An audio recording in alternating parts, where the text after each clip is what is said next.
Hey everyone, hope you're doing great. Welcome back to my channel. In today's video, we'll dive into what if Deku had to train a new generation of heroes in a post-apocalyptic world. Smash that subscribe button, and be sure to peek at the description below. Let's begin. The wind was a lonely mourner, keening through the skeletal remains of Muzutafu's high-rises. It was a sound Izuku Midoriya had come to know better than his own heartbeat. It whispered through shattered panes of glass, hummed across rusted steel girders exposed like bleached ribs, and carried with it the dry, acrid scent of dust and decay.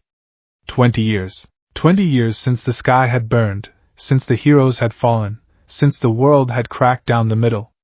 20 years of this hollow song. Izuku moved through the urban graveyard with a practiced, limping grace. His left leg, a tapestry of old scars and surgically repaired bone, always ached with the cold. It was a constant, dull companion, a reminder of a battle so long ago its details had blurred into a collage of fire, screams, and the ghost of a friend's defiant shout. He wore a patched, earth-tone cloak, the hood pulled low to shadow a face that had forgotten how to hold a smile. Beneath it, his hero costume was a faded relic. The vibrant green was now a weary olive drab, stitched and restitched in a dozen places. The iconic cowl was gone, lost to time and trauma, but on the back of his right gauntlet, a single, faded decal of a rabbit's head remained, a barely there tribute to a boy who had dreamed of miracles. One for all was a quiet, sleeping giant in his bones. It no longer crackled with eager energy. Now, it was a reservoir of immense, agonizing power that he drew from as sparingly as a man in a desert would drink his last canteen of water. Each use was a trade, a little bit of power for a little bit of his remaining life. The vestiges within him were quieter these days, their voices more like echoes in a vast, empty hall than the council of mentors they had once been. They were tired, too. He wasn't here for ghosts, though. He was here for supplies. His pack was already half full with his haul from the ruins of Muzutafu General Hospital, sealed saline drips, a precious box of broad-spectrum antibiotics, and 3 rolls of sterile gauze. Now, he was picking through the carcass of a pre-shattering supermarket. The front doors were gone, and the aisles were a chaotic mess of overturned shelves and decades-old detritus. Most of the food had rotted or been devoured by scavengers, both human and otherwise, long ago. But sometimes, you got lucky. Sometimes, a collapsed ceiling or a sealed storeroom preserved a small treasure trove of canned goods. His gloved fingers brushed away a thick layer of grime from a dented can. Peaches in syrup. A luxury. He tapped it, listening to the solid sound.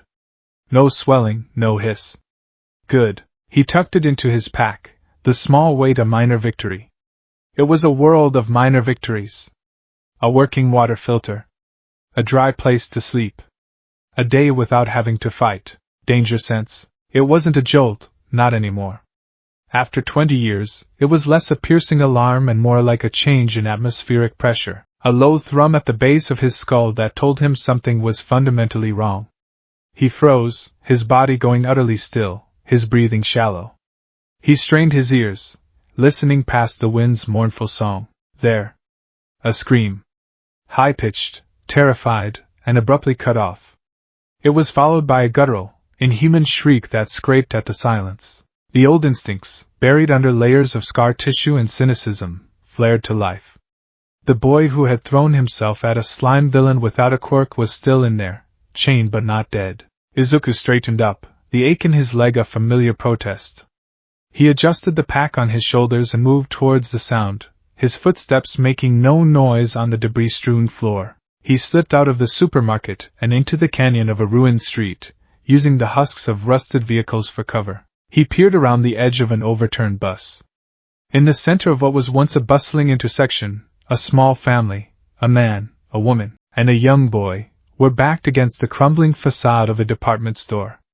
The man held a rusty pipe like a sword, his knuckles white with terror.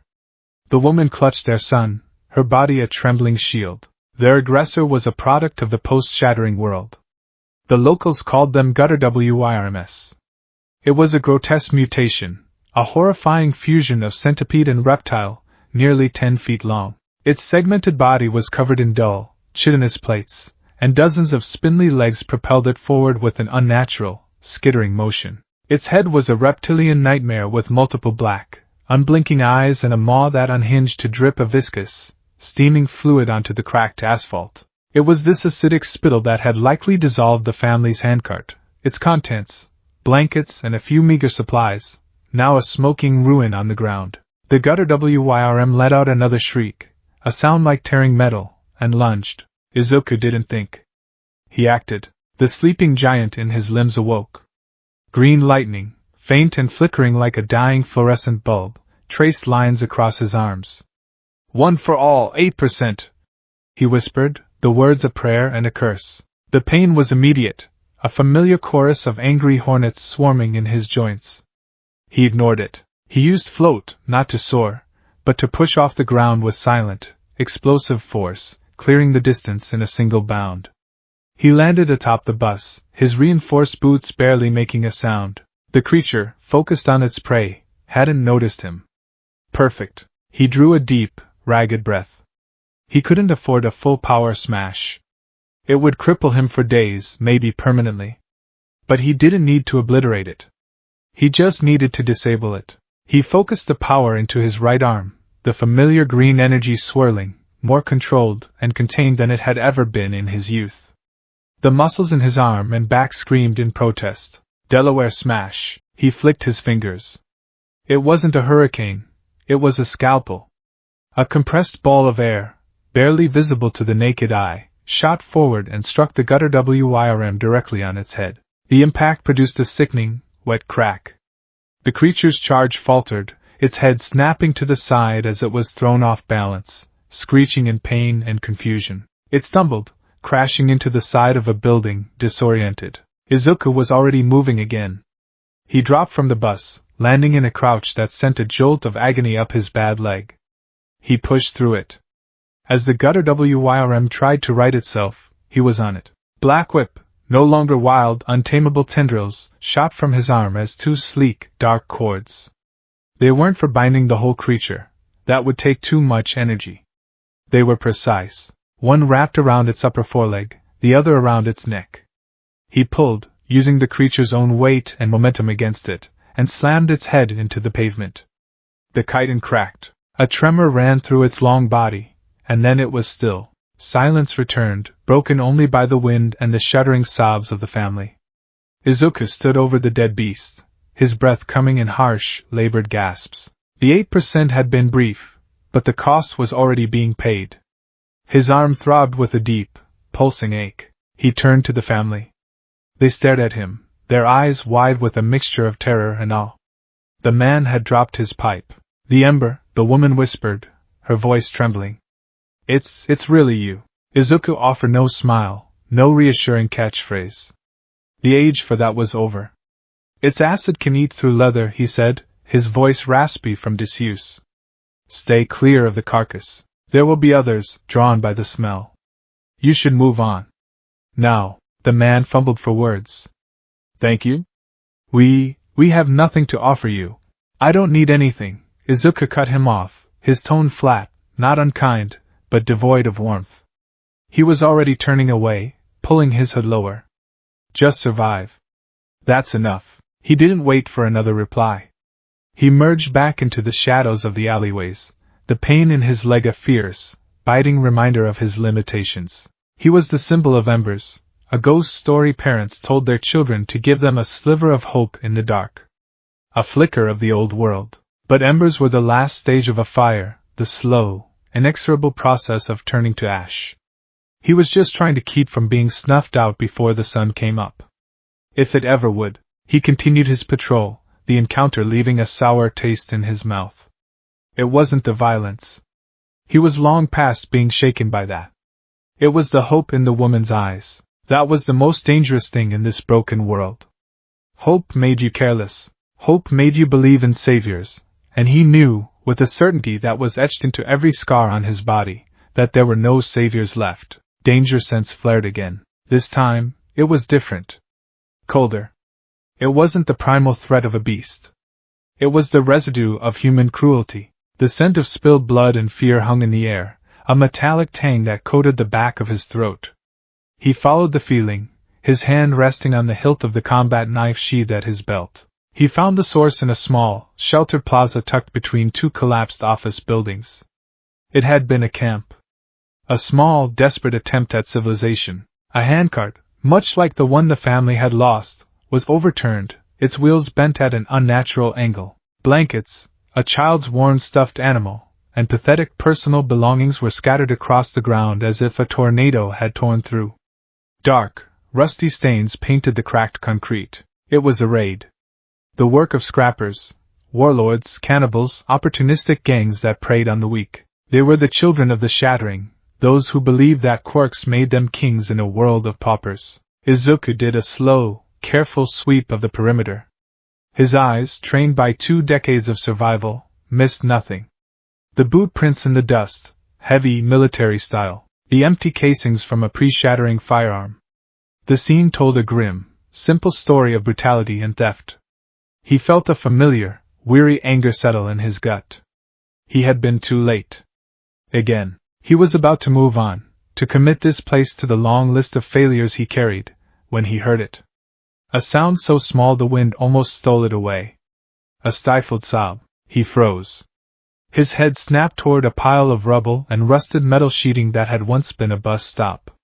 He approached with infinite caution, his knife now in his hand. Scrappers sometimes left traps. Or worse, they left a lure to draw in would-be rescuers. He reached the edge of the metal sheeting and peered into the dark space beneath. And his heart, a cold, hard stone in his chest, clenched. Huddled in the darkness was a girl, maybe 17. Her face was smudged with dirt and tears, and her body was coiled tight as a spring. But it wasn't just fear in her eyes. There was something else, a low, terrified hum that seemed to emanate from her very being. The air around her felt heavy. Charged. A dormant power held back by sheer force of will.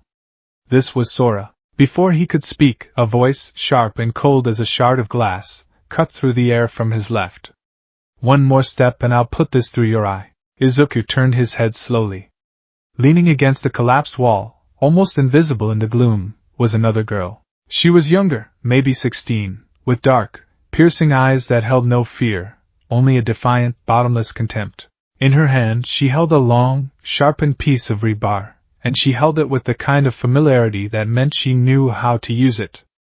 This was Kale. "I'm not here to hurt you," Izuku said, his voice low and even. He sheathed his knife slowly, showing her his empty hands. "That's what they all say," Kale sneered. Her eyes flicked over his ragged costume, his worn gauntlets. "Another ghost, come to pick at the bones? Or are you one of them, back for seconds?" "I'm not one of them." "Prove it." Suddenly, a third figure scrambled out from behind Kale.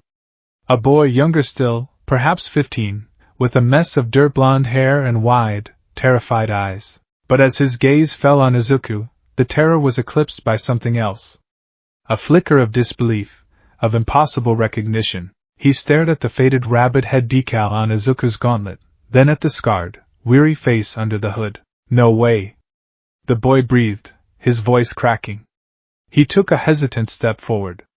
The green lightning, the stories. You're Deku, aren't you?" The name was a punch to the gut. No one had called him that in a lifetime. Deku was a symbol of hope, of victory, of a smiling hero who saved everyone.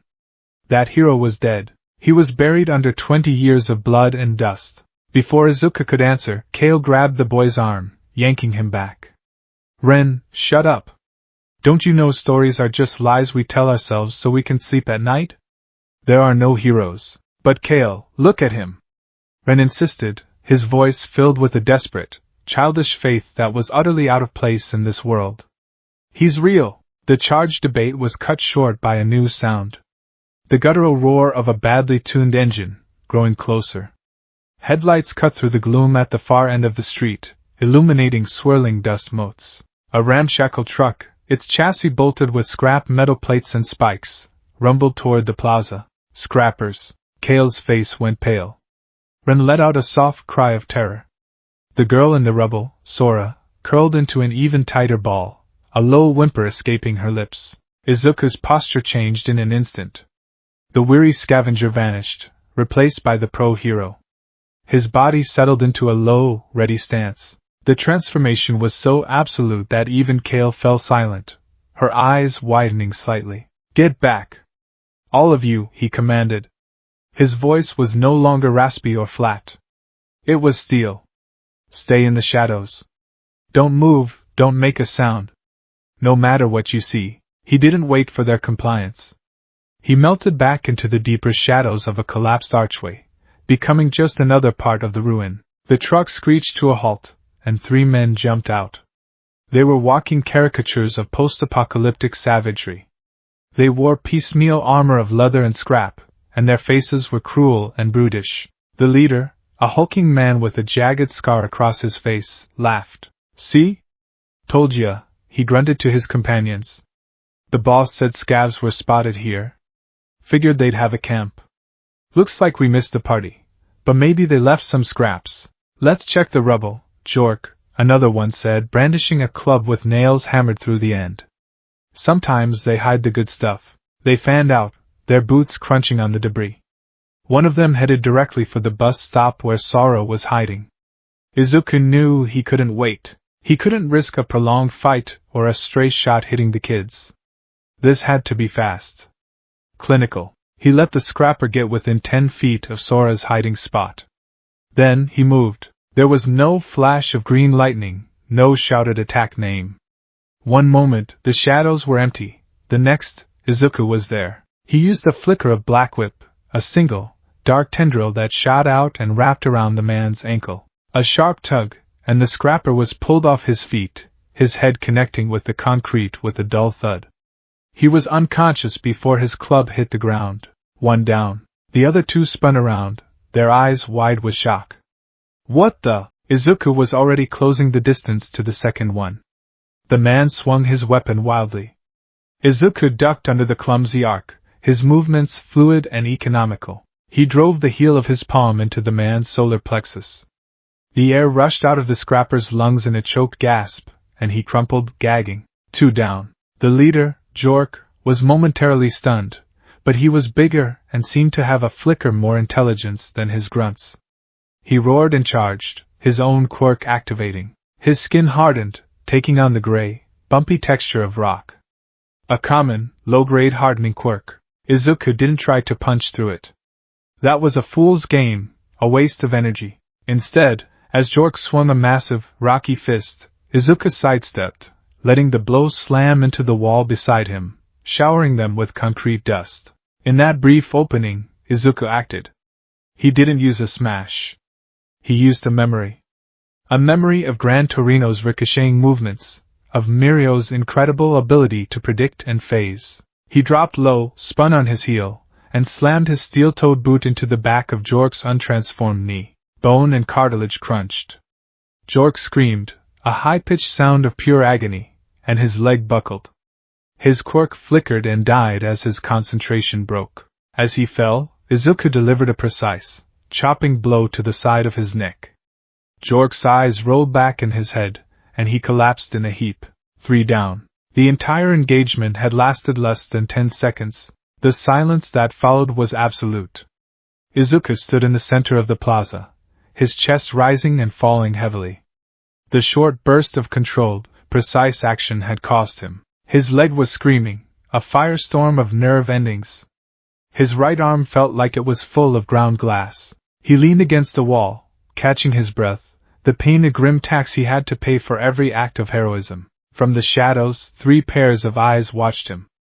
Ren looked at him with pure, unadulterated worship, as if he had just witnessed a legend walk out of a storybook. Sora peeked out from her hiding place, her fear now mingled with a dawning, fragile sense of safety. And Kale. Kale's expression was the most complex. The contempt was gone, replaced by a grudging, shocked respect. The rebar she held was lowered. She had seen countless acts of violence and brutality in her short, hard life. But this was different. This wasn't the savagery of the strong preying on the weak. It was controlled.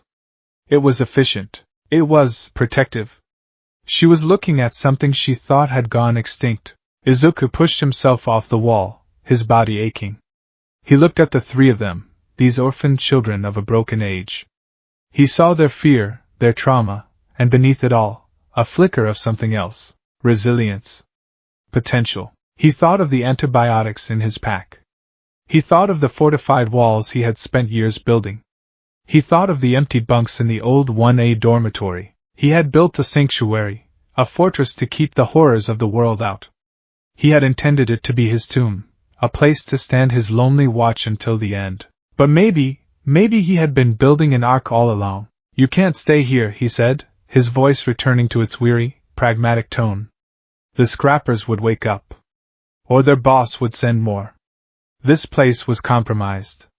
They'll be back." Kale bristled, her defensive posture returning.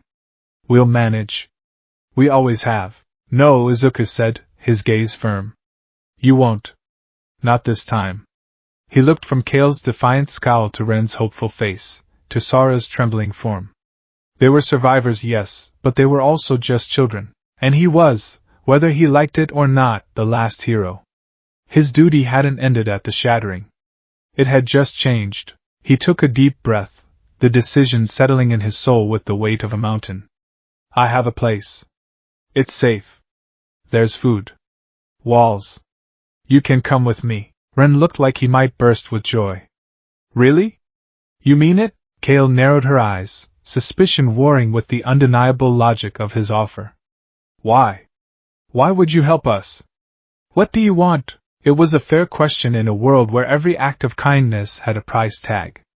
Izuku thought of All Might's smile. He thought of Uraraka's fierce determination, of Ada's unwavering integrity, of Bakugo's explosive, undeniable drive to win. He thought of all the ghosts who walked beside him. What would they have done? The answer was simple. "I don't want anything," Izuku said, and it was the honest truth. "It's just what I do." He didn't wait for them to debate it.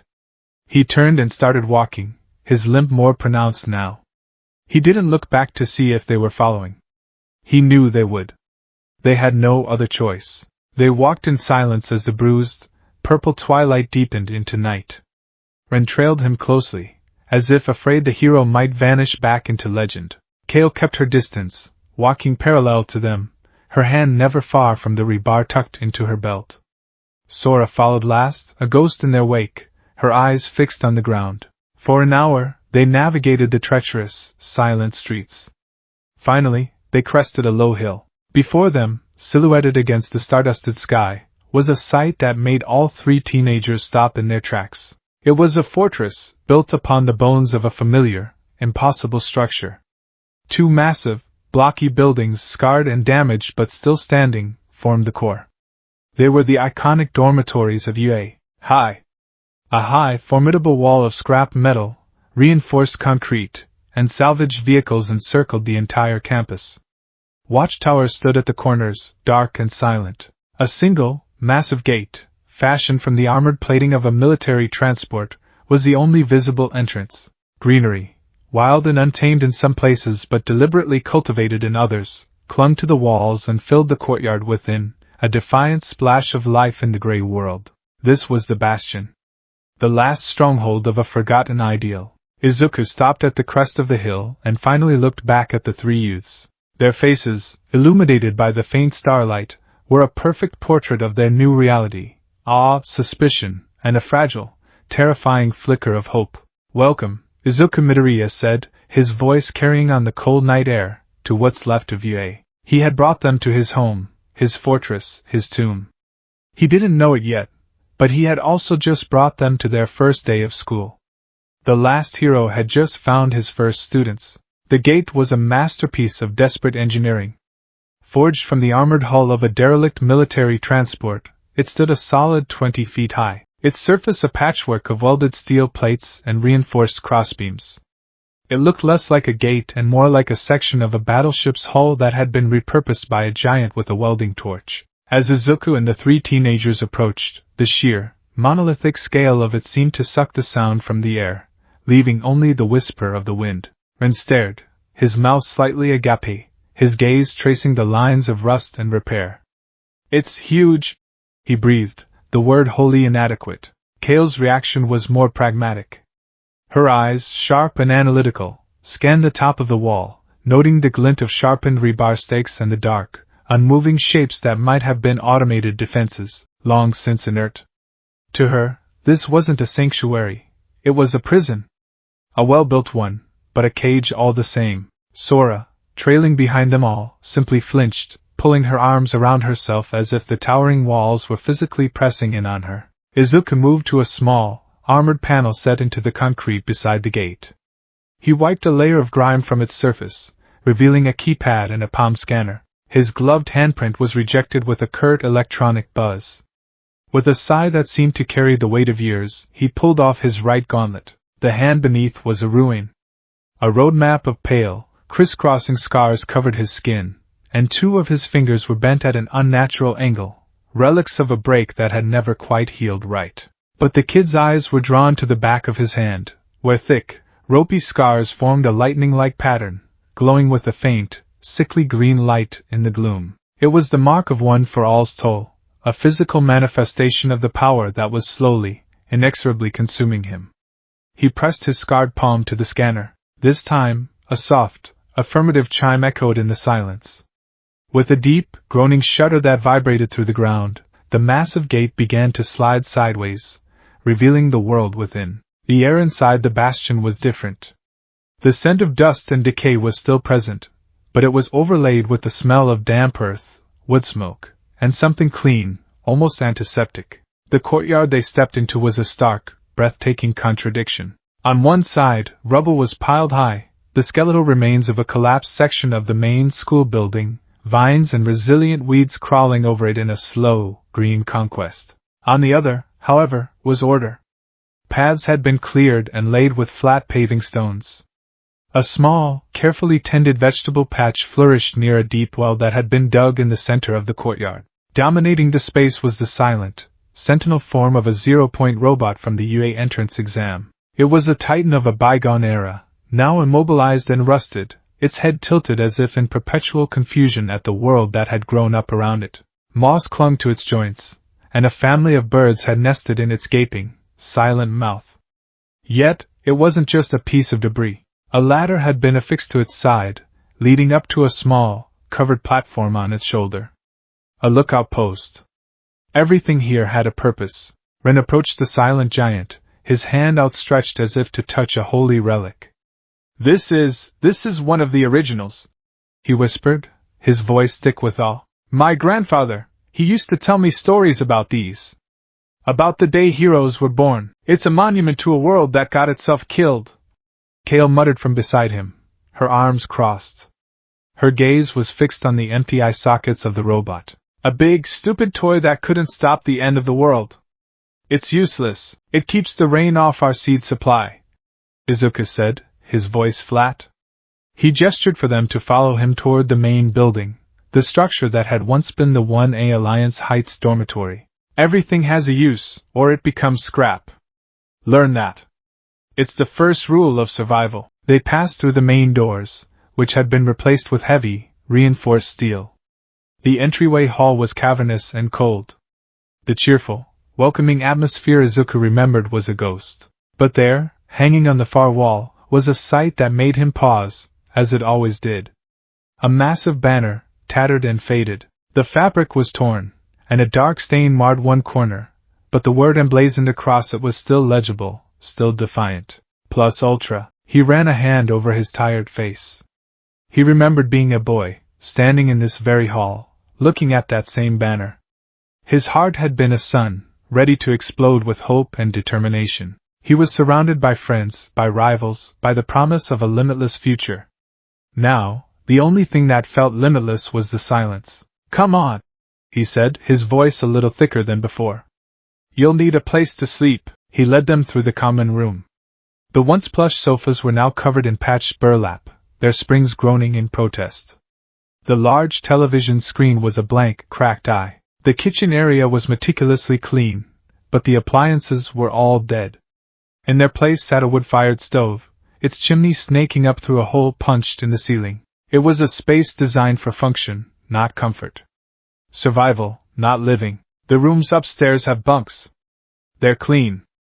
The plumbing works on a gravity-fed system from the rainwater collectors on the roof. Water is rationed, he explained, his tone all business. Find a room, get settled. I'll bring you some food. He left them there, a small, bewildered island in the vast, quiet space. Ren immediately bounded up the stairs, his enthusiasm a stark contrast to the grim surroundings. Sora hesitated, then slowly followed, her movements small and uncertain, as if she was afraid of leaving footprints. Kale remained. She didn't move toward the stairs. Instead, her head was tilted, her eyes closed. She seemed to be listening. Not with her ears, but with her whole body. Her quirk. Izuku had seen it in the plaza, the way she had seemed to feel his presence before she saw him. This place is loud, she said suddenly, her voice low. Her eyes opened, and they were old, far older than her 16 years. All the ghosts here, they scream. Izuku felt a chill that had nothing to do with the cold air. You can feel them? I feel what's left behind, she clarified, her tone sharp and defensive. Strong emotions. They stain a place like blood on a carpet. This whole building is soaked in it. Hope, fear, laughter, and a whole lot of pain. She finally looked at him, her gaze unsettlingly perceptive. Especially from you. Before he could process that, she turned and walked stiffly up the stairs, her footsteps echoing in the silence. Izuku was left alone in the common room, feeling more exposed than he had in years. The ghosts were his companions, his burden to bear alone. The idea that someone else could feel their presence was a violation, an intrusion into the mausoleum of his memory. He shook his head, pushing the feeling down. He had duties. He went to the kitchen, retrieving a few of the precious cans from his pack and a small bag of dried root vegetables from a storage bin. As he worked, starting a small fire in the stove, his mind drifted. He had brought them here to keep them safe. But safety was a lie. The only thing the bastion truly offered was a better class of danger. An hour later he found them. He had left bowls of warm, if bland, vegetable stew outside 3 separate dorm rooms. Ren had taken his gratefully. Sora's door had remained closed. But Kale was not in her room. He found her standing in the one place he had hoped she wouldn't find so soon. Behind the main dormitory building, nestled in a sheltered corner where the morning sun hit just right, was a small, quiet garden. Unlike the functional vegetable patch out front, this place was different. It served no practical purpose. Ren must have been drawn to it instinctively, because small, vibrant blue flowers, forget-me-nots, pushed up through the soil in defiant little clusters, their color almost shocking in the monochrome world. They grew around a series of simple, flat stones set into the earth. There were no names carved into them. There was no need. He knew them all by heart. Instead of names, each stone was marked by a single, personal relic. One stone had a small, intricately crafted anti-gravity gear, its metal gleaming faintly. Achiko. Another had a cracked pair of glasses, one lens missing, placed carefully beside a small, silver engine piece from an Ida brand support engine.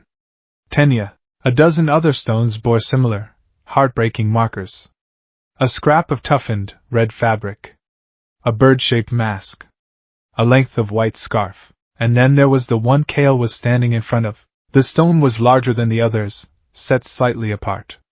Resting on it was a single, iconic piece of hero equipment, a green, grenade-shaped bracer, the metal scratched and scorched. Bakugo Katsuki's gauntlet. It was empty, a hollow shell, but it still radiated a palpable aura of violence and ambition. Izuku's breath caught in his throat. He started to say her name, to call her away from that sacred ground, but he was too late. He watched, frozen, as Kale, driven by a morbid curiosity she couldn't suppress, reached out a tentative hand. Her fingers, smudged with dirt, brushed against the cold metal of the gauntlet. The effect was instantaneous and violent. Kale cried out, a sharp, strangled gasp, and snatched her hand back as if she'd been burned. Her whole body jerked, her eyes squeezed shut in pain. Ah! Damn it! She hissed, stumbling backward and clutching her head. Kale! Ren, who had been tending to the flowers nearby, rushed to her side. What is it? What's wrong? It's too much, she gasped, her knuckles white as she pressed them to her temples. So much anger, noise. She was breathing hard, her pupils dilated. She wasn't seeing the garden anymore. Her echo sense was flooding her, drowning her in the psychic residue left on the gauntlet. Izuku could almost imagine what she was experiencing. The roar of explosions. The smell of nitroglycerin. The unending, screaming desire to be number one. The rage, the pride, the fury. And beneath it all, the bedrock of a fierce, complicated loyalty. And then the end.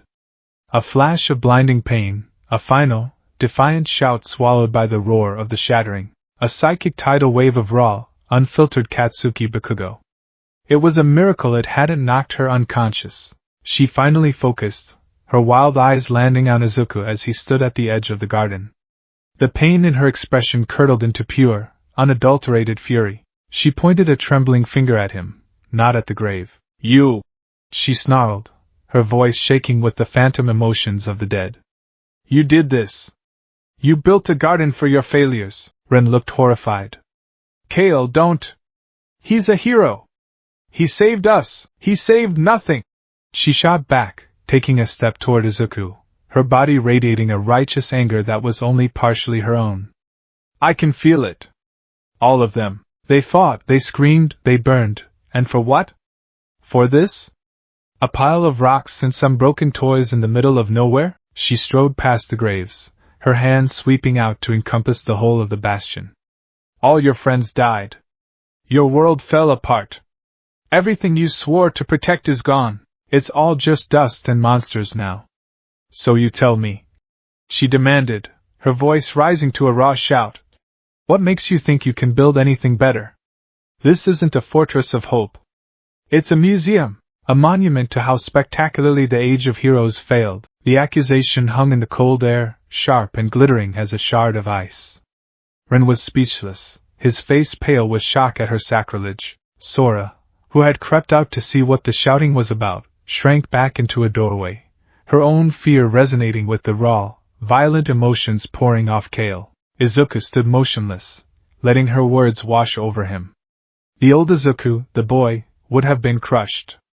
The young hero would have been defensive, angry, but the man who stood before her was made of sterner, sadder stuff. He waited until her ragged breathing was the only sound, until the borrowed fury began to recede from her eyes, leaving only her own deep-seated pain and cynicism. You're not wrong, he said at last. His voice was quiet, weary, but it cut through the tension like a razor. Kale blinked, taken aback. It was not the response she had expected. They did die, Izuku continued, his gaze drifting to the gauntlet on the stone. A universe of grief flickered in his eyes. And the world did fall. Every day, I wake up and that failure is the first thing I taste. You felt what was in that gauntlet. The anger. The pride. Now multiply that by everyone in this garden. Multiply it by every hero who fell on that day. That is the weight I carry. So yes. I failed to save them. He took a slow step forward, his limp more pronounced on the soft earth. He didn't look at Kale, but at the graves of his friends. But you're wrong about one thing, he said, his voice dropping lower. You misunderstand what a hero is. We were never gods. We couldn't stop the world from breaking. The promise was never I will win every fight. The promise was I will stand between you and the thing that wants to hurt you. It wasn't about winning, Kale.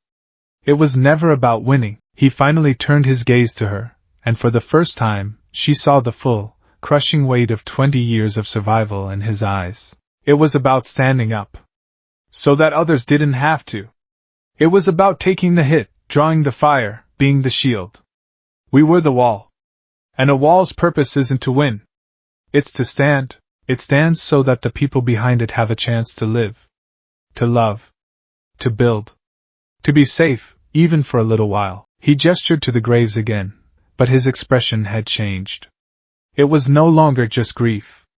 There was a fierce, terrible pride there. They didn't die for nothing. They died being the wall. They held the line until the very end. The world broke, but it broke on them. They bought time. They bought life for the people who managed to escape, for the settlements that managed to survive in the quiet places.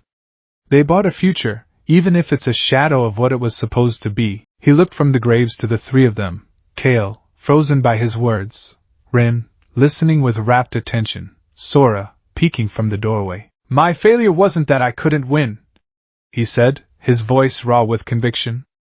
It was that I was the only one left standing when the dust settled. Now my job isn't to mourn the wall that fell, it's to build a new one. He turned and began to walk away. Finish your food. You'll need your strength. Where are you going? Ren asked, his voice small. Izuku paused, but didn't turn around. To show you the blueprints. He led them deep into the main Yui building, to a section that had been heavily reinforced. A thick steel door, salvaged from a bank vault, was set into a concrete-lined wall. He unlocked it with a heavy iron key. The room inside was the true heart of the bastion. It wasn't an armory or a command center. It was a library. Shelves, built from scavenged pipes and planks, lined every wall from floor to ceiling. They were crammed with books of every shape and size, their spines patched with tape, their pages yellowed with age. Interspersed between the books were rows of data drives, stacks of old notebooks, and schematics printed on flimsy paper. In the center of the room, a large table was dominated by a single, working computer terminal, a tangle of wires connecting it to a series of solar panels Izuku had rigged on the roof. It was a sanctuary of knowledge, a treasure hoard of a lost civilization. Ren stepped inside, his eyes wide. He ran a finger along the spine of a thick, leather-bound volume. Gray's Anatomy. Beside it was Fundamentals of Quark Theory, Volume 3. He saw titles he recognized from stories, and others that were completely foreign. Aizawa's Guide to Quark Erasure and Non-Lethal Restraint. Power Loader's Principles of Support Engineering. Ares' Guide to Rewind Theory, simplified for mortals. Even Kale seemed momentarily stunned into silence. She saw books on agriculture, water purification, structural engineering, and medicine. This wasn't a hero's library. This was a blueprint for rebuilding the world. After the shattering, everything was lost, Izuku explained, his voice echoing in the quiet room. He picked up a dusty data drive. Communications, the internet, global networks, all gone. All of our collective knowledge fractured. Warlords like the Scrappers, they believe in Quark Darwinism. The strong rule the weak. They hoard resources, weapons. They believe that's all that matters. He gestured to the shelves around them. They're wrong. Power isn't just about who can punch the hardest. It's this. It's knowing how to set a broken bone. How to purify water. How to build a load-bearing wall. It's understanding ethics, history, strategy. This is the power they're afraid of. The power to build something better than a scrap heap ruled by the cruelest person in the room. He set the drive down and looked at the three of them, his expression deadly serious. He finally understood why he had brought them here. It wasn't just pity. It wasn't just a reflex. It was a purpose. I've been watching you, he said, his gaze moving from one to the next. He looked at Kale. Your quirk, you think it's a curse. All you feel is pain and echoes of the past. But it's not. It's perception. It's an investigative tool more powerful than any computer. You could track anyone, find anything, understand a crime scene without a single shred of physical evidence. In a world of lies, you can feel the truth. He turned to Rin. You think you're weak because you can't fight. You're the furthest thing from it. Your quirk creates life. It can grow food from barren soil, create medicine, weave shelters. In a world starving and broken, you are a symbol of creation, not destruction. You don't win fights. You make fighting unnecessary. Finally, his gaze fell on Sora, who flinched, trying to make herself smaller. And you, he said, his voice softening slightly. You're terrified of your power. You think you're a monster, a walking disaster. You have the power to level this entire building by accident. That's not a monster. That's a shield. A guardian. Power isn't evil, Sora. Uncontrolled power is. Fear is what makes you lose control. Respect for your power, that's what will let you command it. He stood before them, no longer just a weary survivor, but a teacher. A mentor. The last remnant of a lineage that stretched back to all might and beyond. I've spent 20 years surviving, he said. I think it's time to start building again. But I can't do it alone. He looked them each in the eye, the full weight of his next words settling upon them. I can't promise you safety. I can't promise you an easy life. This world will try to kill you every single day. But I can teach you. I can teach you how to control your quirks. How to survive. How to protect yourselves, and how to protect others. He took a deep breath, and said the words that would change all of their lives forever. I can teach you how to be heroes. The silence in the library was absolute. The offer hung in the air, immense and terrifying and full of impossible potential. Ren was the first to break it. His face was a mask of pure, unfiltered emotion, awe, gratitude, and a fierce, burning determination. He took a step forward, his fists clenched at his sides, and gave a deep, formal bow. Yes, he said, his voice ringing with conviction. Please, Sensei. Teach me, Kale snorted, the sound harsh in the quiet room. But the scorn lacked its earlier bite. It was a shield, just like he'd said. A flimsy one. Don't be an idiot, Ren. Heroes are dead. She looked at Izuku, her eyes narrowed. I'm not one of your bright-eyed believers. I'm not going to run around in a stupid costume shouting catchphrases. She paused, her gaze flicking around the library, then back to the exit. She looked like a cornered animal weighing its options. But, she added, her voice barely a whisper, I have nowhere else to go. It was not an acceptance, but it was not a refusal. It was a stalemate. Then there was Sora. All eyes turned to her. She stood by the door, wrapped in a cocoon of her own fear. The offer to control her power, to be a shield, hadn't empowered her. It had terrified her. The idea of using the very thing that had caused her so much pain, the thing that had made her an outcast, was abhorrent. She looked at Izuku, her eyes wide and swimming with tears. She shook her head, a tiny, almost imperceptible movement. She couldn't speak. She just wrapped her arms tighter around herself and stared at the floor, a prisoner of her own quirk. Izuku looked at the three of them, the eager believer, the defiant skeptic, and the terrified powerhouse. It was a mess. It was a disaster waiting to happen. It was the most hope he had felt in 20 years. All right, he said, a faint, almost unrecognizable spark of the old Izuku Midoriya in his eyes. Class starts tomorrow. The first morning in the bastion dawned gray and cold. A thin, watery light filtered through the grime-caked windows of the dormitory, painting the common room in shades of charcoal and ash. For the three new arrivals, sleep had been a fleeting, shallow thing, a brief respite in a world that had become fundamentally alien overnight. Ren was the first one up.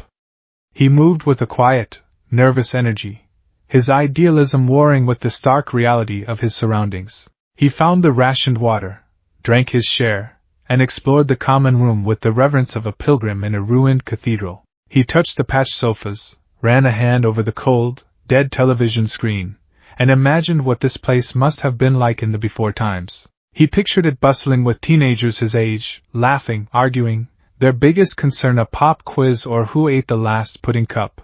The thought filled him with a profound, aching sadness for a life he had never known. Kale emerged next, looking as if she hadn't slept at all. Her face was a mask of sullen indifference, but her eyes were sharp, constantly scanning, assessing. She ignored Ren's hesitant good morning, moving directly to the kitchen to methodically inspect the food stores and the water supply. She was a creature of pragmatism. Hope was a luxury. Knowing the exact number of canned goods between you and starvation was survival. She saw the dormitory not as a relic of a golden age, but as a defensible position with clear sight lines and choke points. Sora was the last to appear.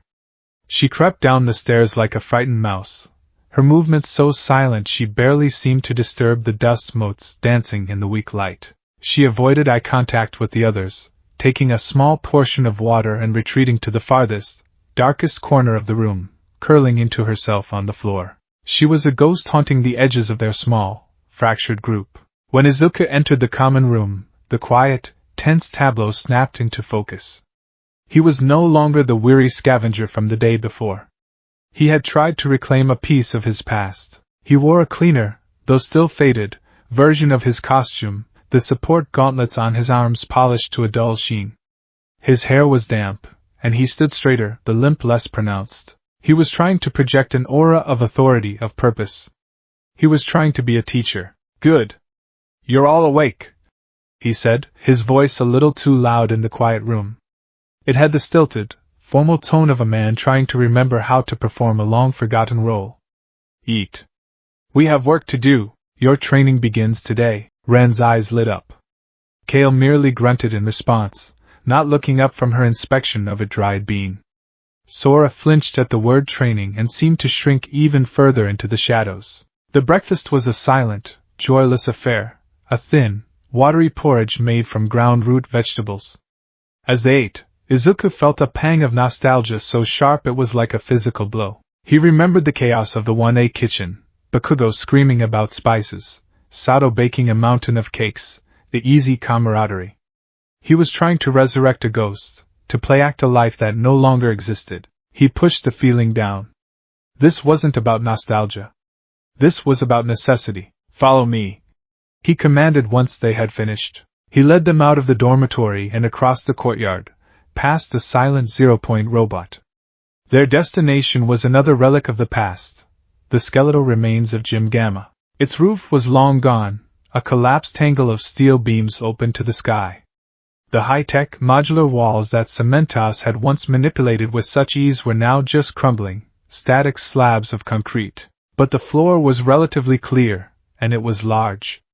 A training ground. He stood before them in the center of the ruined gym, the gray sky a vast, indifferent canvas above them.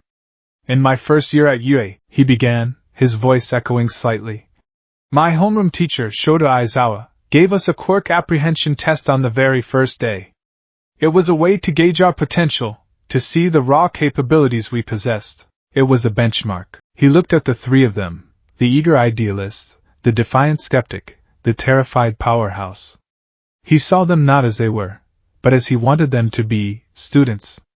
A new Class 1A. It was a profound, and dangerous, miscalculation. That is what we will do today, he announced. A series of simple tests. A 50-meter dash. A grip strength test. A ball throw. I need to see what you can do. I need to understand your limits before we can begin to push past them. Ren nodded eagerly, his posture straightening. He was ready to prove himself. Kale sighed, a long, dramatic exhalation of pure teenage contempt. You're kidding me, right? A gym class? The world is ending and you want us to play sports day? This isn't a game, Izuku said, his tone hardening. He was channeling Aizawa now, trying to project that same aura of no-nonsense authority. This is about data. Control. Understanding your own power. If you can't control your quirk in a simple, controlled exercise, you'll be a danger to yourself and everyone around you in a real fight. His eyes flickered toward Sora as he said this. She recoiled as if struck. Fine. Kale relented, her voice dripping with sarcasm. Whatever. Let's get this farce over with. Izuku ignored her, his focus locked on his plan. He was following a script from a different lifetime, blind to the fact that his actors had no idea what their lines were. The quirk assessment test was an unmitigated disaster. The 50-meter dash was the first sign of trouble. Izuku set up a start and finish line with scraps of rebar. Use your quirk in any way you can to improve your time, he instructed. Ren, taking the instruction to heart, went first. He slapped his hands to the ground and tried to propel himself forward on a wave of fast-growing vines. But his control wasn't fine enough. Instead of a smooth path, he created a chaotic, tangled mess of roots and creepers that ensnared his own feet, sending him tumbling to the ground after only 10 meters. He finished the dash covered in dirt and humiliation, his time abysmal. Kale was next. She simply looked at the finish line, then at Izuku, and then walked the 50 meters at a deliberately leisurely pace. What was that? Izuku demanded, his frustration beginning to show. You didn't even try. I got there, didn't I? She retorted, shrugging. No monsters were chasing me. Seemed like a waste of energy to run. She tapped the side of her head. Besides, I win by not playing your stupid games. Sora refused to run at all. The very idea of using her quirk to propel herself, to fill her body with that terrifying kinetic energy, sent her into a state of quiet panic. She stood at the starting line, trembling, until Izuku, seeing the genuine fear in her eyes, gruffly told her to stand down. The grip strength test was next. Izuku had salvaged a dynamometer, a simple, spring-loaded device. Ren, despite his lanky frame, showed surprising strength, a result of his work creating dense root structures. He managed a respectable score, earning a small, grateful smile. Kale refused. Why? So you can write a number in a little notebook? I know how strong I am. I'm strong enough to put a pipe through a scrapper's skull if I have to. That's the only number that matters. The ball throw was the final nail in the coffin of Izuku's plan. He handed Rin a heavy steel ball. Throw it as far as you can, Rin tried. He used his quirk, wrapping the ball in vines and trying to use them as a sling. The vines snapped under the strain, and the ball flew a pathetic 20 feet, landing with a dull thud. It was clear his old methods were failing. Frustration gnawed at him. He was trying to give them structure, to give them the foundation that had made him and his friends heroes. Why couldn't they see that? In his desperation to replicate the past, he made his second critical error of the day. He turned to Kale, a challenge in his eyes. All right, Kale. You think this is pointless. Let's try something else. A different kind of test. He pointed to a piece of faded red cloth he had tied to a high, precarious beam among the collapsed roof girders. That's the objective. Get it and bring it back to me. You can't damage the structure. It's a stealth and retrieval mission. A test of infiltration. Something a hero might actually have to do. A flicker of interest appeared in Kale's eyes. This was different. It wasn't an arbitrary number. It was a puzzle. A challenge she could understand. Fine, she said. She didn't charge in. She circled the perimeter of the gym, her eyes closed, one hand trailing along the crumbling walls. She was using her echo sense, not to read emotions, but to read the physical history of the structure. She was feeling for stress fractures, for weak points, for the paths of least resistance. She moved with a silent, predatory grace, less like a hero in training and more like a cat stalking its prey. She found a path up a pile of rubble, shimmied up a support column, and navigated the treacherous beams with a balance that was both innate and practiced. She reached the cloth, untied it, and then, instead of returning the way she came, she did something unexpected. She leapt from the beam, a drop of at least 30 feet. Izuku's heart lurched, Black Whip instinctively ready to shoot out and catch her, but she had planned for it. She landed on a slanted section of collapsed wall, sliding down it like a snowboarder on a mountain, using her feet to steer around obstacles before landing lightly on the ground.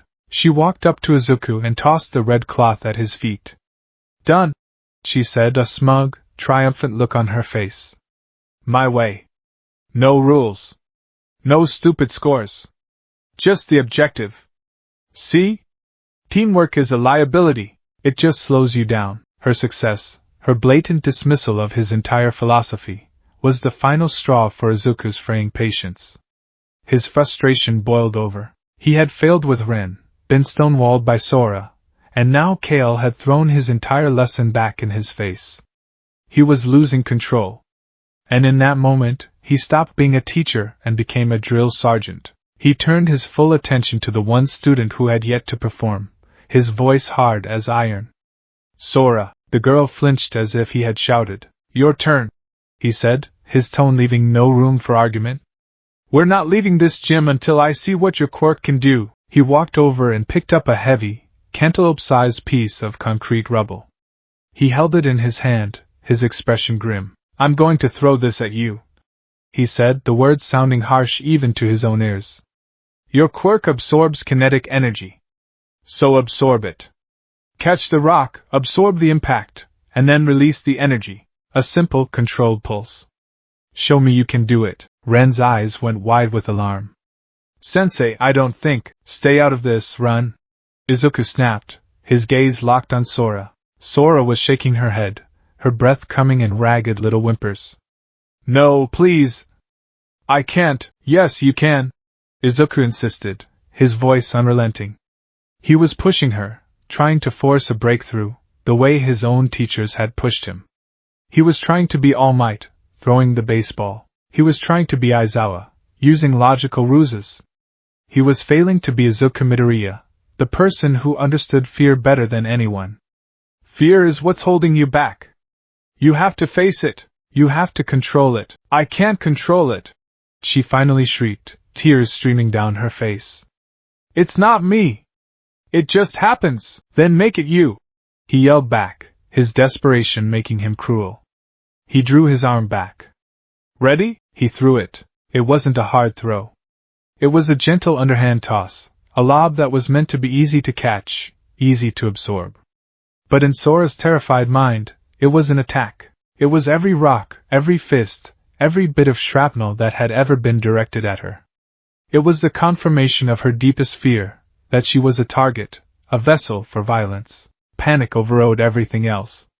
Her quirk, which she had been suppressing with every fiber of her being, erupted. It started as a hum, a low thrum that vibrated the air around her. The dust at her feet began to swirl. A pale, violet light began to glow from her skin, tracing shimmering, frantic patterns across her arms and face. The kinetic energy wasn't just coming from the slowly approaching rock. Her quirk was drawing it from the air itself, from the ambient temperature, from the sound waves of Izuku's shouting. It was a runaway chain reaction fueled by pure terror. Sora, stop! Izuku realized his catastrophic error a second too late. Calm down! Just let it go, but she couldn't hear him. She was lost in a storm of her own making. As the piece of concrete reached her, it didn't just stop. It vaporized. The energy spiked, a crescendo of raw, untamed power. Sora screamed, a sound of pure agony and terror, and threw her hands forward as if to push the feeling away. The world went white and silent for a half-second. Then came the blast. It wasn't a punch or a smash. It was a wave of pure kinetic force, a concussive shockwave that erupted from her in a 30-foot dome. It wasn't aimed. It was just released. Ren and Kale were thrown backward, tumbling head over heels like dolls.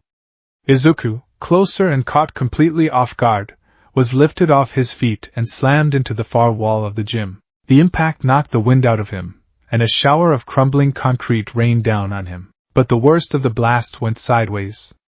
It struck one of the massive, load-bearing concrete walls of the ruined gym. The wall, already weakened by 20 years of neglect, didn't stand a chance.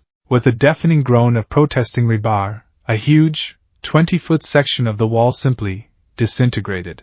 It exploded outward into the courtyard, sending a cloud of pulverized concrete and dust billowing into the sky. When the dust began to settle, the scene was one of devastation. Kale and Rin were picking themselves up, bruised and dazed. Izuku was slumped against the wall he'd hit, a trickle of blood running from his temple, his body screaming in protest. The entire northern wall of the gym now had a massive, gaping hole in it, opening it to the courtyard and the dormitory beyond. And in the center of it all knelt Sora. She was untouched, the eye of her own hurricane. She was staring at her hands, then at the hole in the wall, her expression one of utter, soul-shattering horror. I didn't mean to, she whispered, her voice broken. I'm sorry. I'm a monster. Then she scrambled to her feet and ran. She fled from the gym, from the destruction, from the horrified looks on their faces. She ran blindly, sobbing, and disappeared into the labyrinthine ruins of the main Yui building. For a long moment, there was only the sound of the wind whistling through the new hole in the wall. Kale finally broke the silence, her voice raw and accusing as she stared at Izuku.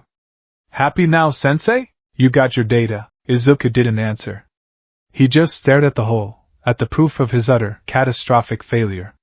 He hadn't tested his students. He had broken them. Izuku found a moment of quiet solitude in the one place that always seemed to calm the storm inside him, the memorial garden. He sat on the cold, hard ground, his back against the stone that marked Tenya Ida's memory, the cracked glasses a silent rebuke. The blood on his temple had dried. The bruises were already forming, but the physical pain was nothing compared to the crushing weight of his guilt. Kale's words echoed in his head. Happy now? You got your data. He had been so arrogant. He had thought he could just pick up the pieces of his old life, dust them off, and force them to fit into this new, broken world. He had tried to be Aizawa, the logical, uncompromising teacher. He had tried to be All Might, the inspirational, challenging mentor. In doing so, he had become a pale, ineffective imitation of both, and had failed to be the one thing they needed, himself. He looked at the grenade-shaped gauntlet on Bakugo's stone.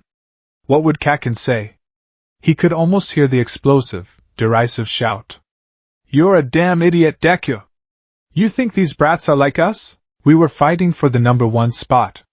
We wanted to be there. These kids are just trying not to die. Open your damn eyes. He leaned his head back, the stone cold against his skull. Bakugo was right, of course. He, Uraraka, Ida, Todoroki, they had arrived at UA as aspiring heroes, full of dreams and ambition. They were clay, eager to be molded. Kale, Run, and Sora were not clay. They were shards of shattered pottery, sharp-edged and traumatized. You couldn't mold them.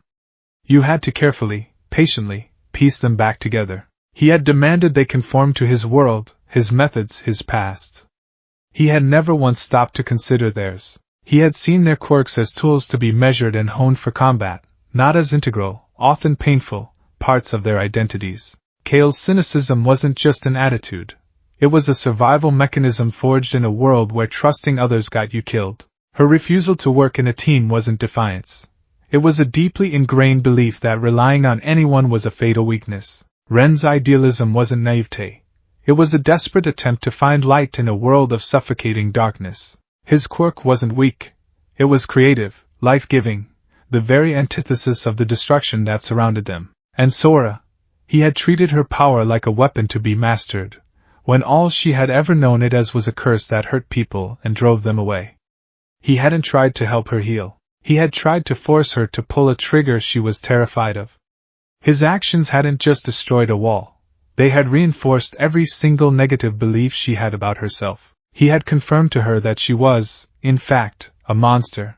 A wave of shame washed over him, so powerful it made him nauseous. He wasn't their teacher.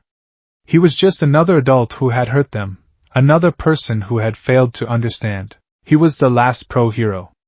The symbol of embers. But what good was an ember if all it did was burn those who came too close? An ember wasn't meant to be a weapon. It was meant to be a source of warmth. It was meant to be the seed of a new fire. He had to change. Not them. Him. His old methods were dust. His old life was a ghost. He couldn't be All Might. He couldn't be Aizawa. He had to be Izuku Midoriya, the man who survived the shattering, the scarred and broken hero who understood loss better than anyone. And he had to teach from that place. Not from a textbook, not from a memory, but from the truth of their shared broken world. He stood up, his body aching, and looked at the gaping hole in the gym wall. It was a wound. A wound he had created. And now, he had to teach them how to stitch it closed. He found them scattered amongst the ruins. Ren was in the library, staring blankly at the books, his earlier enthusiasm completely extinguished. Kale was on the roof of the dormitory, a solitary figure watching the horizon, her back to the world. And Sora, he found her huddled in the driver's seat of a rusted-out bus at the edge of the compound, crying silently. He didn't make a grand speech. He didn't offer empty apologies. He approached each of them with a quiet humility he hadn't possessed that morning. He simply said, "Come with me. I was wrong. The lesson isn't over. It's just starting." He led them not back into the gym, but to the courtyard, to stand before the massive hole Sora's blast had created. The wind howled through it, a mournful, accusing sound. "This," Izuku said, gesturing to the damage, "is my fault. I pushed you, Sora, because I was frustrated and clinging to a past that doesn't exist anymore. I was a bad teacher. And I'm sorry." Sora looked up shocked. Kale's expression flickered with surprise.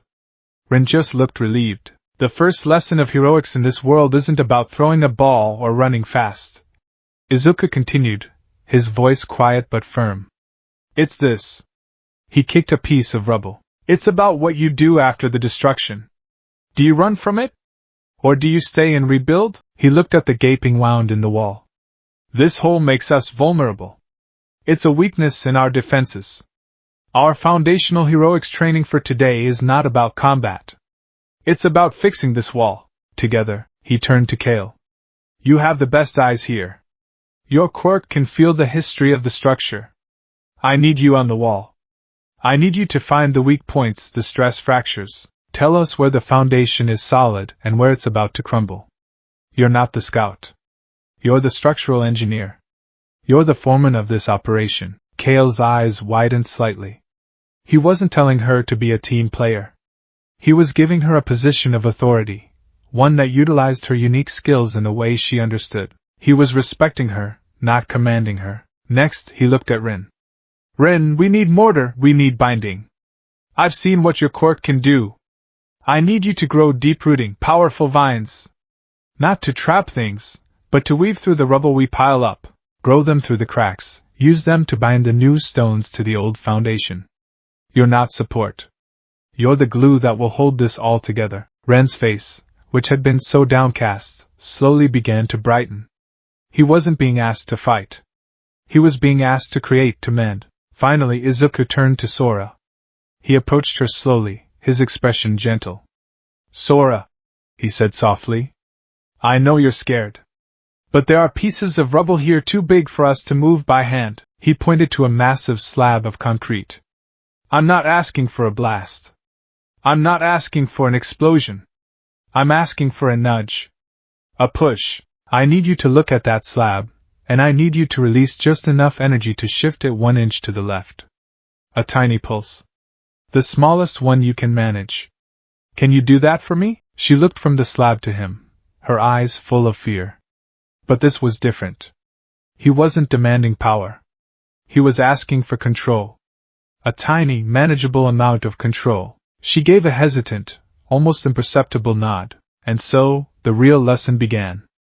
It was slow, awkward, and grueling work. Kale, initially resistant, found a strange satisfaction in her new role, calling out instructions from atop the remaining wall. No, not there, idiot! The rebar's rusted through, the whole section is weak. Brace it on the left. Ren worked tirelessly, his hands pressed to the ground, coaxing thick, woody vines to life. They snaked through the piles of rubble they gathered, binding them together with a living, growing strength. The critical moment came when they needed to move the large slab. Sora stood before it, trembling, her hands held out. Izuku stood beside her, not as a commander, but as a support. Breathe, Sora, he said calmly. Just breathe. Don't think about the power. Think about the rock. You're not trying to destroy it. You're just asking it to move. A little tap. She closed her eyes. The violet light flickered around her hands, weak and uncertain. She took a shuddering breath and pushed. A tiny, almost silent pulse of energy left her hands. The massive slab of concrete shifted, scraping against the ground for a few inches before settling. It was a tiny movement. But it was a monumental victory. Sora stared at her hands, then at the slab, a look of stunned disbelief on her face. For the first time, she had used her power, and something hadn't broken. She had controlled it. A small, watery smile touched her lips. They worked until dusk, their bodies aching, their faces and clothes covered in a thick layer of gray dust. The hole in the wall wasn't closed, not even close. But it was smaller. It was a foundation, a scar that was beginning to heal. They stood back, the four of them, a weary, battered, and utterly exhausted team, and looked at their work. It was ugly. It was makeshift. But it was theirs. They had taken a moment of destruction and had begun to build something from it. Izuku looked at his students, his real students, and a genuine, tired smile touched his own lips. This was it. This was the new Hero Academia, not a gleaming institution of power and prestige, but a handful of broken people in a broken world, learning not just how to fight, but how to mend. Their foundations were being laid, not in a pristine gym, but right here, in the dust and the rubble. The days that followed the disastrous quirk assessment test settled into a new, unspoken rhythm. The grand, ill-fitting ambitions of a formal curriculum were gone, replaced by the crushing, endless reality of survival. Their lessons were no longer held in the ruined gym, but in the everyday, grueling tasks of maintaining the bastion. Mornings were for scavenging. Izuku would take them out in pairs into the skeletal city, leaving one behind to stand watch. These were lessons in stealth, perception, and resource management. Kale, to no one's surprise, excelled. Her echo sense allowed her to read the recent history of a street. To know if a scrapper patrol had passed through an hour ago, or if a gutter worm was nesting in the dark recesses of a collapsed subway entrance. She taught them more about situational awareness than Izuku ever could with a lecture. Afternoons were for labor. They continued the slow, painstaking work of repairing the gym wall, their movements becoming more synchronized, less hesitant. Ren's control over his life-weed quirk grew with every passing hour. He learned to weave vines of different tensile strengths, some thick and woody for support, others thin and pliable for lashing supplies. He was becoming a master of biological engineering, his creations a testament to life's stubborn refusal to surrender to decay. Sora, meanwhile, practiced her control in small, meaningful ways. She would use tiny kinetic pulses to clear stubborn rubble, to nudge heavy salvage into place, or to start a small, controlled rock slide to block a derelict alleyway. Each successful, non-destructive use of her power was a quiet victory, a single brick laid in the foundation of her shattered self-confidence. The evenings were for study. They would gather in the library, the heart of the bastion, and under the flickering, solar-powered lights, Izuku would guide them through the knowledge he had so painstakingly preserved. They learned basic first aid, how to read topographical maps, the principles of water purification. It was a curriculum born of necessity, every lesson directly applicable to the life-or-death calculus of their world. In these quiet moments, the fragile, fractured pieces of their group began to knit together. Ren would often use his quirk to coax a few stubborn herbs to grow in a small window box in the library, their fresh scent a small defiance against the perpetual smell of dust. Kale, while still cynical and sharp-tongued, would occasionally use her echo-sense to find a lost tool or locate a hidden cache of pre-shattering supplies, her contributions always practical, never sentimental. Sora began to speak more, her voice soft and hesitant, but present. She would ask Ren questions about his plants or listen with quiet intensity, as Izuku explained the mechanics of a simple pulley system. They were becoming a unit, not through grand heroic trials, but through the shared drudgery of survival, the quiet camaraderie of a shared meal of bland stew, the unspoken understanding of watching each other's backs in the silent, ruined streets of Mizurifu. But for Izuku, the nights were a different story. When the others were asleep, when the only sounds were the sighing of the wind and the distant, mournful cries of mutated creatures, the ghosts came out to walk. The bastion was a fortress against the outside world, but it offered no defense against the enemies within his own mind. Tonight, the pain was particularly bad. He sat on the edge of the simple cot in his private quarters, what had once been All Might's room when he had stayed at the dorms, a fact that was a source of both comfort and crushing weight. He had just returned from a solo patrol of the outer perimeter, where he'd had to dispatch a pack of wolf-like beasts with mutated, bone-plated skulls. He'd used the 10% smash, just for a moment, and the price was steep. He stripped off the top half of his worn costume, hissing as the fabric pulled at his skin. The light from a single, low-wattage bulb illuminated his torso, a canvas of past agonies. Old, pale scars crisscrossed his chest and abdomen, but they were overshadowed by the angry, glowing tracery of the one for all scars. They snaked up his right arm and across his shoulder, intricate patterns of raised tissue that pulsed with a faint, sickly green light, like poison ivy lit from within. They throbbed in time with his heartbeat, a constant, agonizing reminder of his body's slow-motion rejection of the overwhelming power it housed. From a small wooden box on his bedside table, he took out a ceramic jar. It was filled with a thick, dark green paste, a poultice of Ren's creation, a mixture of crushed herbs with analgesic and anti-inflammatory properties. As he began to carefully apply the cool, soothing salve to the glowing scars, a wave of dizziness washed over him. The air in the room seemed to shimmer, and for a moment, he wasn't alone. The vestiges. They stood around him, not as clear, distinct figures, but as translucent, wavering apparitions of light and shadow. Nana Shimura, her smile both encouraging and sad. Daigoro Banjo, the fifth user, with his arms crossed, a look of concern on his spectral face. And standing just behind his right shoulder, a towering, skeletal figure of pure, brilliant light, its shape unmistakable. All Might. Easy ninth. All Might's voice wasn't a sound, but a thought, a feeling that resonated directly in Izuku's mind. You pushed it too far again. The vessel is cracking. I know. Izuku whispered to the empty room, his voice hoarse. There were too many of them. The kids. I can't risk them on the outer perimeter yet. You cannot be the entire wall by yourself, my boy, Nana Shimura's essence chimed in, gentle and firm. A wall with one stone, no matter how strong, is no wall at all. Izuku squeezed his eyes shut, the salve forgotten in his hand. I'm trying. But I'm so tired. The admission hung in the air, a confession of a weakness he would never show his students. The vestiges offer no easy comfort, only a shared, silent understanding of the burden. They were a part of him, and they felt his exhaustion, his pain, his fraying hope.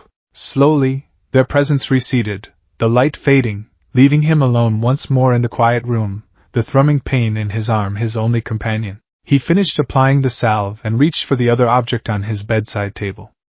It was a small, pre-shattering holographic projector. He activated it, and a shimmering, three-dimensional image flickered to life in the air above his palm. It was a photo of a much younger him, maybe 16 years old, his face still round with youth, beaming with an incandescent, almost painful joy. His arm was slung around the skeletal, almost frail shoulders of Tashinori Yagi in his true form. They were standing on one of the balconies, the sun setting behind them, painting the sky in hues of orange and gold.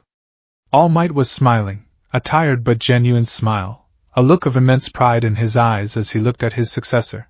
Izuku stared at the image, his thumb tracing the empty air where All Might's face was.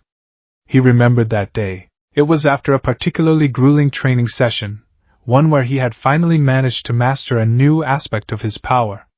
All Might had been so proud.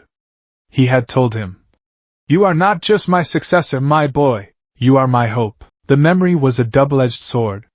It filled him with a warmth that pushed back the cold loneliness of the night, but it also highlighted the vast, cavernous distance between the boy in that photo and the man he had become. The boy's eyes were full of limitless potential.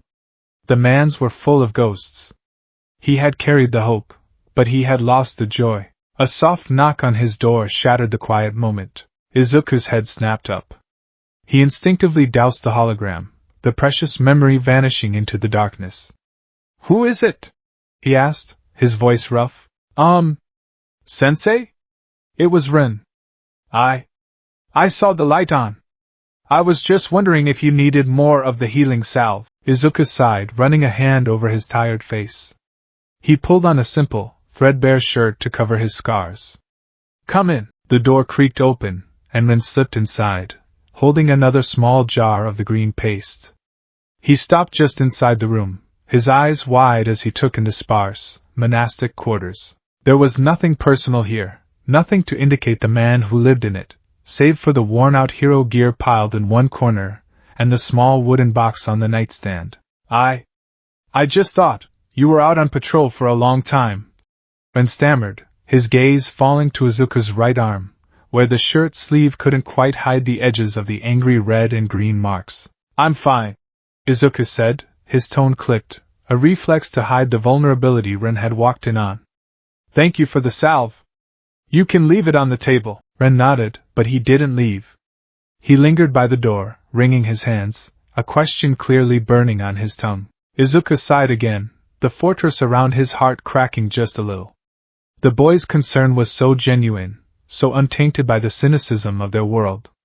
"What is it, Ren?" "It's just," Ren began, taking a hesitant step forward. "Kale, she says heroes are a failed idea.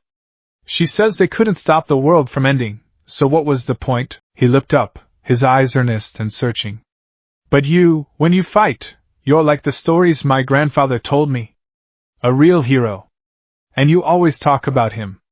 All Might." He paused, gathering his courage. What was he really like? Not the symbol of peace, not the #1 hero, but the person.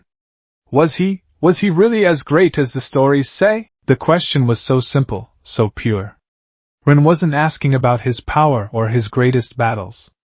He was asking about the man. He was asking for something to believe in, a kernel of truth to hold against the suffocating darkness of Kale's cynicism. Izuku looked from Ren's hopeful face to the spot where the hologram had been floating just moments before. He could have given the standard answers. He could have talked about the United States of Smash, about the triumphant victory over all for one. But that's not what Rin was asking.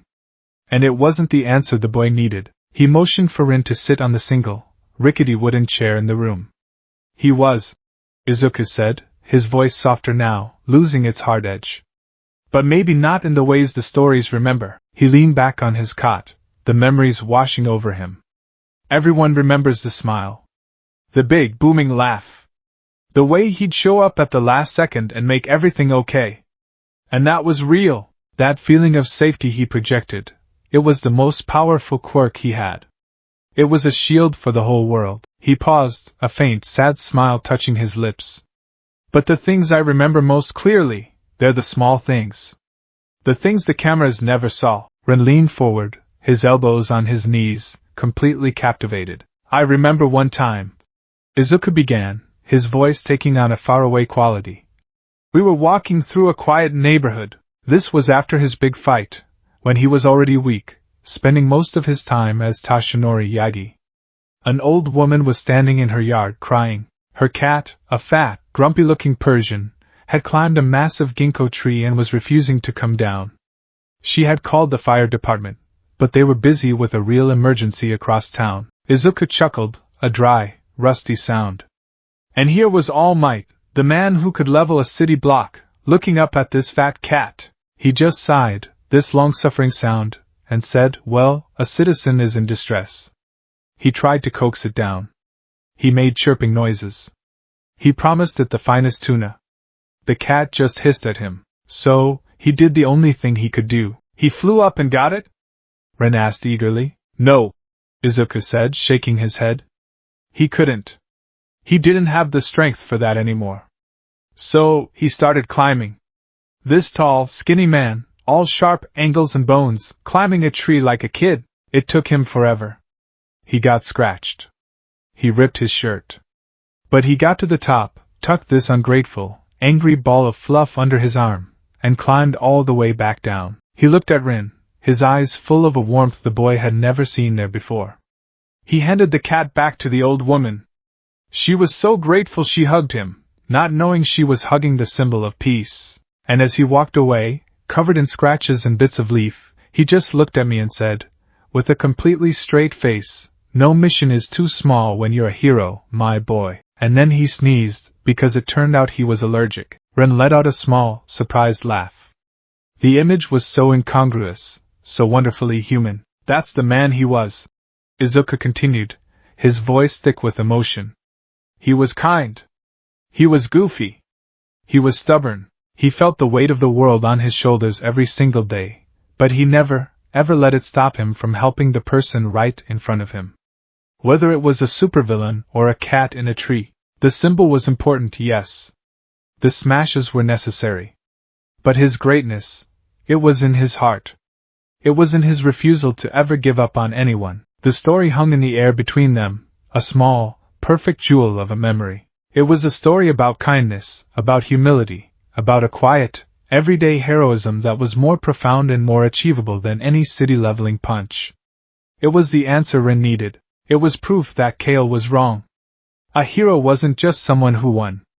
A hero was someone who climbed the tree. Unbeknownst to them, they were not alone. Kale had been on the roof, unable to sleep, the silence of the night pressing in on her. She had come down for water when she heard their voices from Izuku's room. Her first instinct was suspicion. What were they talking about? Was he giving the starry-eyed kid special treatment? She had crept to the door, pressing her ear against the cold steel, intending to eavesdrop for tactical reasons. But then she heard the story, and as she listened, she did something she rarely did. She closed her eyes and activated her quirk, just a little. She didn't press her hand to the door, which would have given her a flood of sensation. She just opened herself to the room's ambient emotional state, and she felt it. She felt the crushing, bone-deep weariness radiating from Izuku, a pain so profound it was a physical presence in the room. But underneath it, she felt the memory. It was an echo, pure and clear and utterly sincere. She felt the warmth of the setting sun, the phantom itch of a cat's scratch, the immense, soaring pride and affection Izuku felt for the man in his story. It was an echo of pure, uncomplicated love. It was the first truly, wholly positive emotional residue she had ever felt from their teacher. It was so different from the violent, angry ghost of the gauntlet in the garden. This was a gentle spirit, a comforting presence. A few doors down, Sora was also awake. A nightmare had jolted her from a restless sleep, a familiar dream where her power erupted from her in an uncontrollable wave, turning everyone she cared about to dust. She had crept out of her room, seeking the silent company of the empty common room, when she heard Izuku's voice. She huddled at the top of the stairs, hidden in the deep shadows, and listened. She heard the story of the man who was powerful enough to break the world, but gentle enough to climb a tree. She heard the reverence in Izuku's voice, the deep respect he held for his mentor, and she saw a parallel that struck her with the force of a physical blow. She was terrified of her immense, destructive power. All Might had possessed a power just as great, if not greater. But he hadn't been afraid of it. He had controlled it. He had respected it. And he had used it not just for the big, world-shaking moments, but for the small, quiet ones too. He had chosen to be gentle. The fear in Sora's heart didn't vanish. But for the first time, a new thought took root beside it. Maybe her power wasn't a curse. Maybe it was just power. And maybe, just maybe, she could be the one to choose how it was used. Maybe she could learn to be gentle, too. Back in the room, Ren was looking at Izuku with new eyes. He was the best. Izuku finished simply, the words full of a quiet finality. He reactivated the projector, and the hologram of him and a smiling Toshinori Yagi flickered back to life, bathing the small room in a soft, golden light. Ren stared at the image of the frail, skinny man who had climbed a tree for a cat, and he understood. The symbol of peace wasn't a mask All Might wore. It was the distillation of the man underneath. His strength hadn't come from his muscles. It had come from his kindness. "Thank you, Sensei," Ren said, his voice soft but firm. "Thank you for telling me that." He stood up, placed the new jar of salve on the table, and gave Izuku a respectful bow before slipping out of the room, his own hope rekindled, strengthened, and given a solid foundation to stand on. As he left, he passed Kale in the hallway. She didn't sneer at him. She didn't make a cynical remark. She just gave him a short, sharp nod, her expression unreadable, before disappearing back toward her own room. At the top of the stairs, Sora had already retreated into the darkness, the story echoing in her mind, a quiet mantra against her fear. Izuku was left alone with the hologram and his ghosts. He felt emotionally drained, but lighter. Sharing the memory, speaking of All Might not as a symbol but as a person, had been a release. It had been a reminder, not of what he had lost, but of what he was fighting to preserve. He wasn't just the inheritor of One for All, a quirk of immense power. He was the inheritor of a legacy of kindness, of humility, of a heroism that was measured in lives touched, not villains punched. He had started the day as a failed teacher, a drill sergeant trying to force his students into a mold they didn't fit. But in this quiet moment, in sharing a simple story, he had become something more. He had become a storyteller, a keeper of the flame.